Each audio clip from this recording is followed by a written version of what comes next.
Hi everyone, in front of me I've got Motorola Edge 60 and let me share with you how to reset network preferences on this device.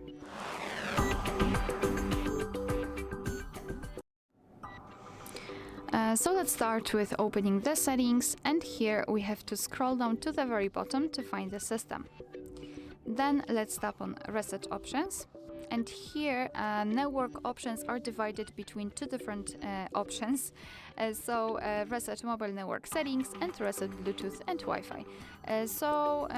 Both operations looks pretty similar. It's quite nice that it is divided because you do not have to reset all of the network options. You can simply choose those which you need. So let's start with mobile network settings. Just tap on it. Tap on Reset Settings, and here your device will inform you that you cannot undo this action, so be aware, and then tap on Reset Settings. Here we've got the information that we just did it successfully, of course.